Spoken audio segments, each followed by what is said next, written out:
Shalom Bapak Ibu Saudara-saudara sekalian di dalam Kristus. Hari ini di hari pertama bulan Juli tahun 2026, kita disapa oleh firman Tuhan yang tertulis dalam kitab 1 Tesalonika 3 ayat yang ke-12. Demikian firman Tuhan. Dan kiranya Tuhan menjadikan kamu bertambah-tambah dan berkelimpahan dalam kasih, seorang terhadap yang lain dan terhadap semua orang, sama seperti kami juga mengasihi kamu. Demikian firman Tuhan. Saudara-saudara, di dalam kehidupan kita sebagai orang percaya, kita tidak boleh hidup stagnan, tetapi harus terus bergerak dan bertumbuh. Kekristenan bukan hanya sekedar percaya dan beriman, tetapi harus bertumbuh dalam iman dan perbuatan. Iman bukanlah sesuatu yang statis, melainkan sebuah perjalanan yang terus berkembang. Pertumbuhan iman kita tentu tidak hanya diukur dari pengetahuan teologis yang kita miliki, tapi juga dari sebagaimana kita mengaplikasikan iman kita dalam kehidupan kita sehari-hari. Persekutuan atau gereja atau lingkungan tentu harus menjadi tempat di mana kita dapat bertumbuh dan berkembang dalam iman. Hal ini bisa diwujudkan melalui berbagai kegiatan dalam persekutuan, penelaahan Alkitab, dalam pelayanan, dan lain-lain. Karena melalui kegiatan-kegiatan inilah kita bisa saling menguatkan dan membangun satu sama lain. Selain itu, saudara, tantangan dan ujian dalam kehidupan seringkali dipakai Tuhan untuk memperkuat iman kita. Jadi ketika kita menghadapi kesulitan, kita justru diingatkan akan ketergantungan kita kepada Tuhan yang adalah sumber kekuatan yang sejati. Kemudian sebagai pengikut Kristus, kita juga diajarkan untuk mengasihi. Kasih juga tidak terbatas, tetapi kasih juga harus bertumbuh dan bertambah-tambah. Kita tahu kasih adalah inti dari ajaran Kristus, mengasihi Tuhan dan mengasihi sesama. Mengasihi Tuhan dengan segenap hati, mengasihi sesama seperti diri sendiri. Itu sebabnya dalam nats ini kita diajak untuk semakin bertambah dalam kasih. Jadi tidak hanya di antara sesama anggota gereja, tapi juga dikatakan kepada semua orang. Kasih yang dimaksudkan di sini adalah kasih yang tulus dan tanpa pamrih, tanpa syarat. Karena itulah yang mencerminkan kasih Kristus.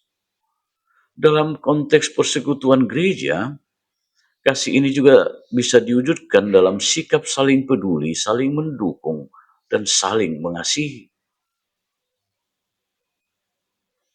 Jika dikatakan bertambah-tambah dalam kasih, berarti kita harus berani membuka hati dan memberi dan meringankan tangan kita untuk melayani orang lain. Ini bisa kita mulai dari hal-hal kecil seperti membantu tetangga yang membutuhkan, atau terlibat dalam kegiatan sosial di masyarakat, terlibat dalam kegiatan-kegiatan gereja, dan lain-lain. Jadi ketika kita menunjukkan kasih kita kepada orang lain, sesungguhnya kita tidak hanya menjadi saluran berkat, tetapi juga menjadi saksi bagi kasih Kristus tengah-tengah dunia ini. Saudara, perbuatan kasih yang kita tunjukkan harus menggembirakan dan menguatkan orang lain.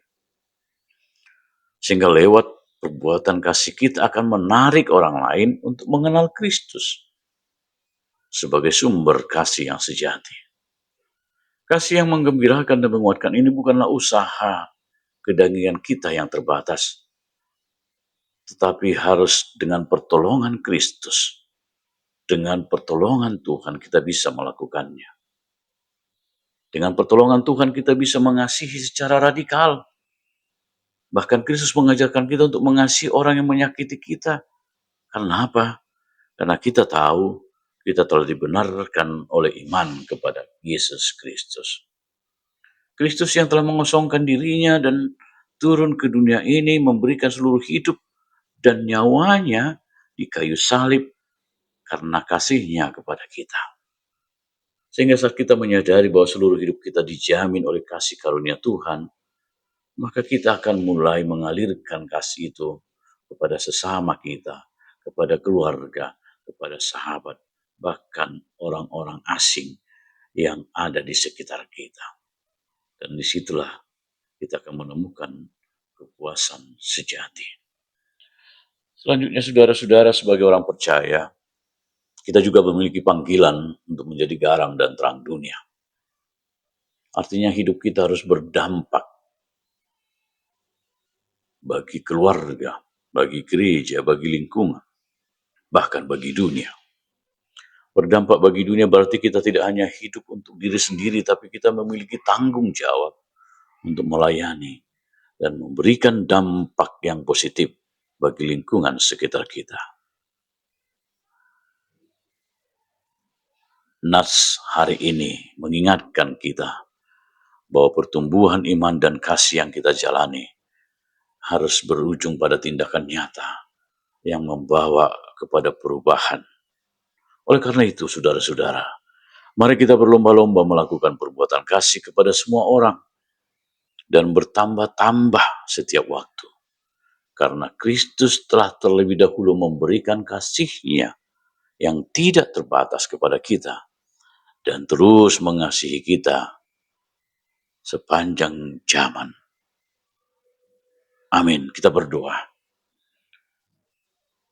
Ya Allah Tuhan kami, Engkaulah sumber kasih yang sejati dan tidak pernah kering. Kami bersyukur bahwa di dalam kasih-Mu jiwa kami dipuaskan oleh anugerah yang berlimpah. Oleh karena itu ampuni kami jika kami sering terjebak dalam egoisme dan mencari kebahagiaan di tempat yang salah. Kami sadar bahwa hidup kami berada di bawah kedaulatan-Mu yang sempurna. Penuhilah hati kami dengan Roh Kudus, agar kasih kami kepada sesama boleh bertambah-tambah dan meluap, membawa kesembuhan, membawa sukacita dan kegembiraan bagi orang-orang di sekitar kami. Hendaknya kasih kami tetap berlimpah-limpah demi nama-Mu yang kudus. Di dalam Kristus Yesus Tuhan kami berdoa. Amin.